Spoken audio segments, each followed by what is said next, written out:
Thank you. I think I came to a conference where there's probably some people who are developing software, at least some of the people here. And I would like to ask some questions of these developers. The first one is, do you use SSH keys for anything? Yeah, OK, hands up. This is good. OK, good. Anyone who has their SSH keys not stored in their home directory can put their hand down. I'm guessing most people have that in .ssh, probably with a passphrase. And does anyone here ever use any of these things? You know, these commands are great. They just they download code from the internet and they run it on your computer. And it's so cool. Anybody can just put something in a Git repository or publish a package on NPM or anything. Super accessible. So yeah, of course the problem is that you've got a problem if your hand is still up. Because people are running code on your laptop. I don't know about you, but every time I do a Git clone or add something with NPM or in cargo or something, I audit every single line of code before I type make, right? Because I got to make sure what I'm running is safe. Of course, nobody's doing this. Everybody's just pulling stuff down, git clone, make, which it can do whatever it wants. And your key is sitting in your home directory. It's just a normal file. Anything can copy it. And of course, if it can copy files from your home directory, it can also maybe put something in your bash RC or something to set up a keylogger. So now I have your encrypted key file, and I have your passphrase. And now I can do anything as you with your SSH key. Yeah. So what can we do that's better? Fortunately, there's these U2F FIDO USB keys that you start seeing on a lot of websites. And I think the great thing about these is that you use them for websites, which means they're cheap. You can pretty much get them anywhere. And there's a whole bunch of different manufacturers out there. And because of, yeah, and you can even find ones that fit inside your USB port, so you can carry it around with your computer all the time. And because of the fact that they're used by the web browsers, and they're used on so many websites, they're really well supported in terms of the hardware. It gets wired through to the logged in user sitting at the console. There's no issues with permissions. It's just a USB HID device. There's no special drivers for it. It just works. And because the experience is so smooth, the SSH people decided, they could ride on that. They noticed, yeah, actually at the core of what these things are doing is just public key operations using normal ciphers. RSA and ECDSA are generally supported.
Good? Yeah. Start over? No, please use this mic and stuff. OK.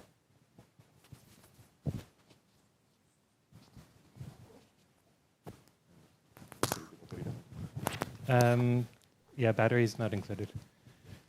For the sake of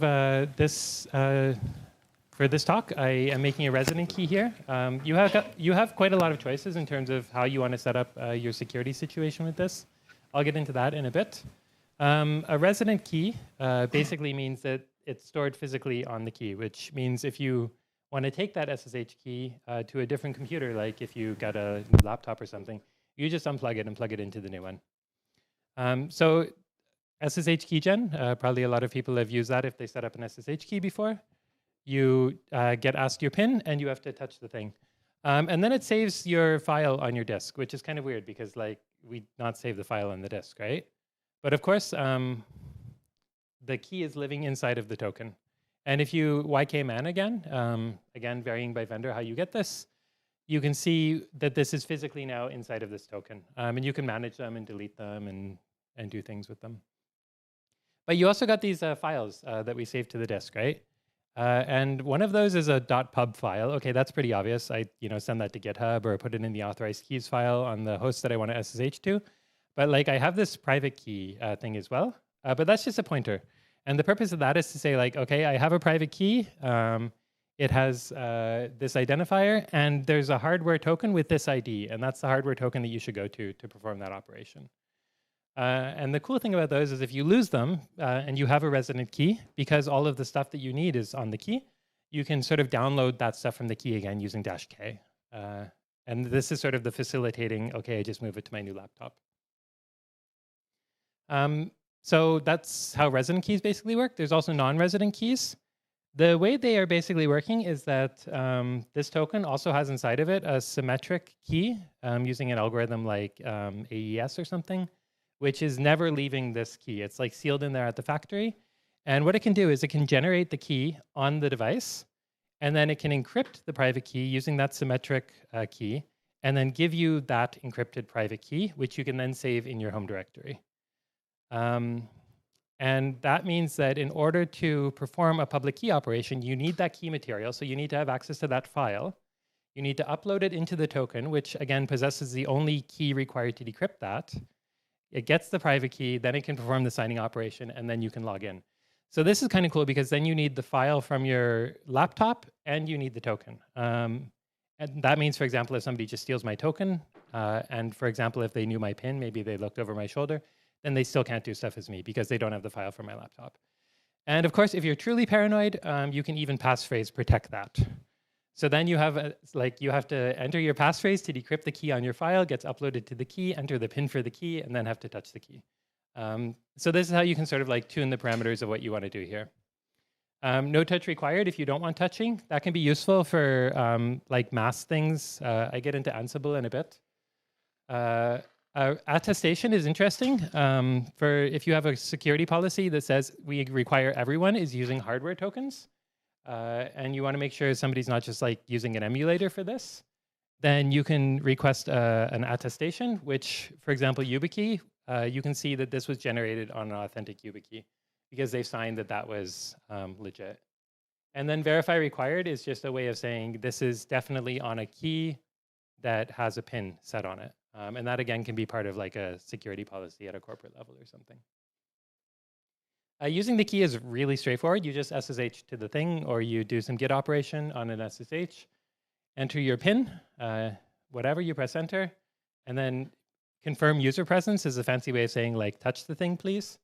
And then user presence confirmed, and then you'll just be logged in. And that's pretty much all there is to it. It's really, really smooth. And again, like this is working out of the box. You don't need any weird UDEV rules or something. Because like everyone's using this with their browsers, it's already routed through to the user. And SSH is able to benefit from that. So yeah, you can't copy it. This is obviously the coolest thing, right? I have some untrusted code running in my home directory. It can't steal my SSH key anymore, hopefully. And then, yeah, the PIN can't be brute forced. If I got access to your SSH key, even if I didn't have your passphrase, I could do an offline attack against that, right? I just, maybe your PIN's short. I try all of the different things. It's just a file. I can try to decrypt it however I want. This won't work because the PIN is verified on the device. And if you put too many bad PINs, then it locks you out. And you need to do a reset. Again, theoretically. Hopefully the devices are secure, right? And then the touch requirement. For me, this is the coolest thing, is that it's like, even if somebody did install a keylogger, they got access to my PIN, they're running on my user account, they can access the thing. They are not able to physically reach here and touch this thing. Like this is something that only I can do. So the fact that you require it being touched, this is like what takes it into sort of the next security level for me. And hopefully that can't be bypassed as well, but you never know. Because device firmware is often closed sourced. That means we sort of rely on, hopefully Yubico knows what they're doing with these things. I guess they go through security verifications and certifications and FIPS and like all of that fancy stuff.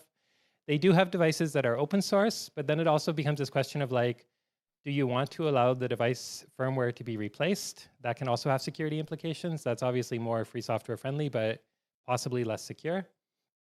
Yeah, and then the pin and touch thing. If you configured it that you want the pin and the touch, which probably you should do if you're going for the security properties of this thing, then you have to do that on every single operation.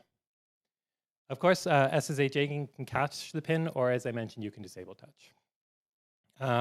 Yeah, the Ansible thing, if you're trying to deploy to 30 servers, entering your pin 30 times and touching the key 30 times, that gets really old. But for Git, there's a workaround. You can use this push instead of, which is really cool. And this is the trick that makes this variable. What I do when I work with Git is I clone from the HTTPS URL, and then any fetch operation I do works quickly. I don't have to authenticate with SSH. And then this push instead of this, like the config is like totally backwards from what it makes sense. But basically you see that instead of pushing to that HTTP URL, it'll push to that Git URL over SSH. And this is perfect for pulling code, for fetching, for whatever, cloning, no interaction. And then when you actually go and push something, that's when you have to enter your pin and touch the token, which for me is exactly what I want. Bonus slide, this is cool. There's systemd SSH proxy. It basically is a way of connecting SSH to non-traditional things that are not TCP. It's in systemd now. They have a unit that SSHD will listen socket activated on a Unix domain socket. And you can connect to your local host by saying @.host. And you can use this instead of sudo. So you could disable sudo, uninstall sudo, not have any set UID binaries on your system, and get access to root authenticated by I have to touch this if I want to become root, which is a pretty cool security property as well. And that's it.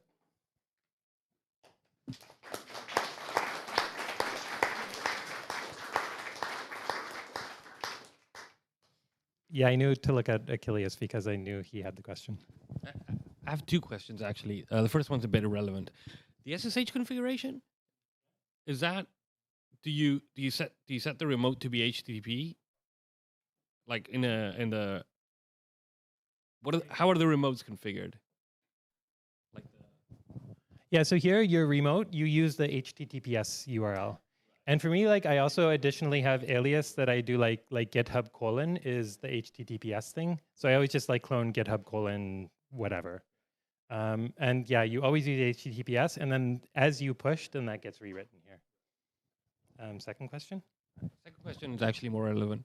How does this compare to, like, I've seen a lot of people are talking about binding SSH keys to the TPM. How does this compare? Is it basically like the same thing if you disable touch and pin?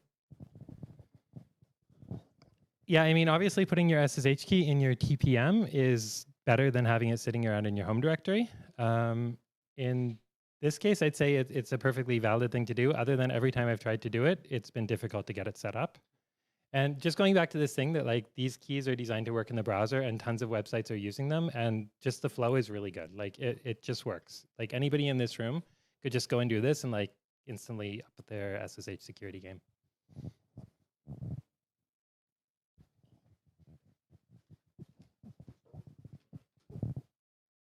So regarding the attestation thing, who decides like which attestation, I don't know, like you mentioned YubiKey, but like what if I get some like off-brand key? Does that also support the attestation thing? Yeah, so I mean, if you have a corporate security policy, for example, you could say we support things by YubiKey or whatever other vendor. But if I support literally any vendor, then I also admit the possibility that somebody does a software emulator, right? So you sort of say, okay, I trust things that are attested by YubiKey and so on and so on.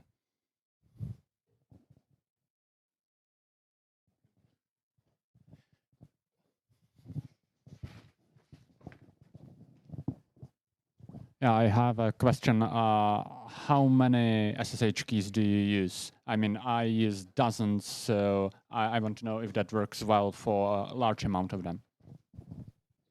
Very good question. So inside the resident storage, it depends on the device. It's limited, often to either 32 or 128 are common depending on which key you buy. But if you're not using the resident form, then you can have an unlimited number all the same.